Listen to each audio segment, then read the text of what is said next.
إذاعة جمهورية مصر العربية من القاهرة تقدم كلمتين وبس.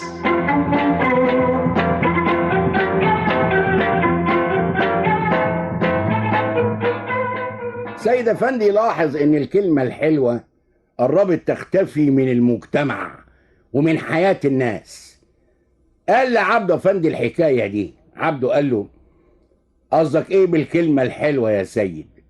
سيد قال له: قصدي كلمة الحب، كلمة التشجيع، كلمة الصدق، كلمة التسامح. دلوقتي الواحد يدور على أي كلمة من دول ما يلاقيش. الدنيا جرالها ايه يا عبده؟ عبده قال له: انا مش فاهم لحد دلوقتي انت قصدك ايه بالظبط.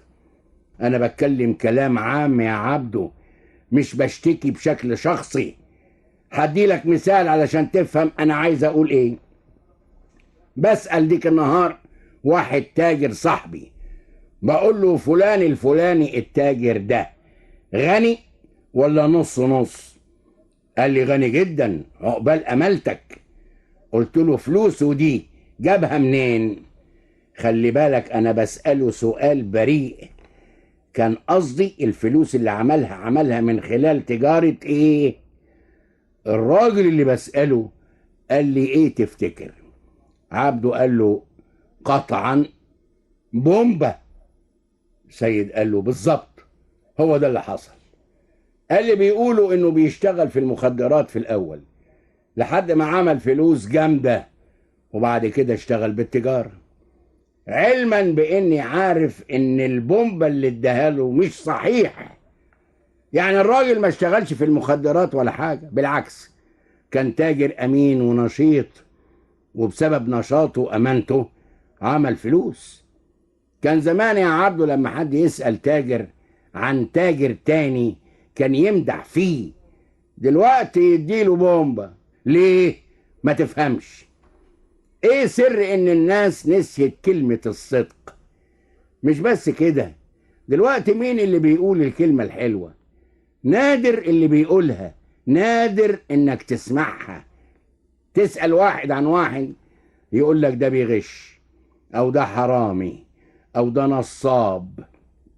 المفروض ان الكلمة الحلوة لها تأثير اكبر من تأثير اي قوة. عارف الكلمة الحلوة زي ايه؟ زي نقطة المية.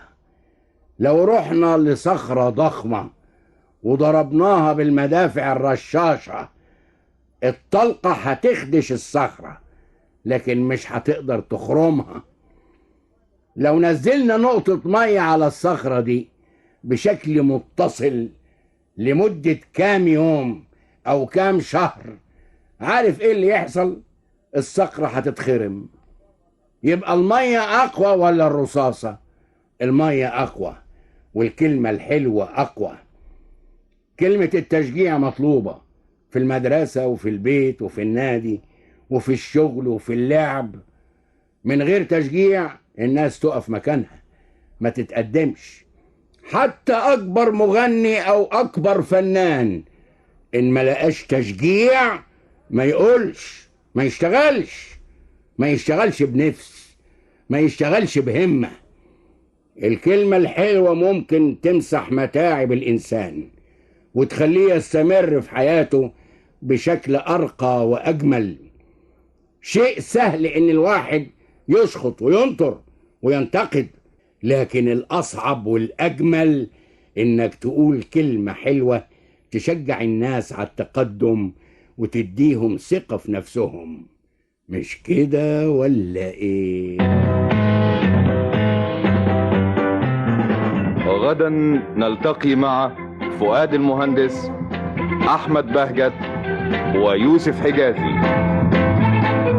المخرج المنفذ علي عبد العال.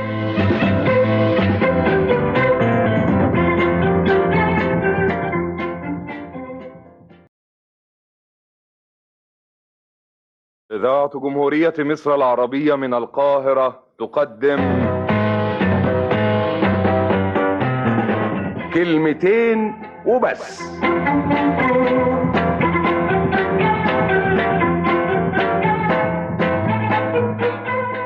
سيد افندي لاحظ ان الكلمة الحلوة قربت تختفي من المجتمع ومن حياة الناس. قال لعبده افندي الحكاية دي. عبده قال له: قصدك ايه بالكلمة الحلوة يا سيد؟ سيد قال له: قصدي كلمة الحب، كلمة التشجيع، كلمة الصدق، كلمة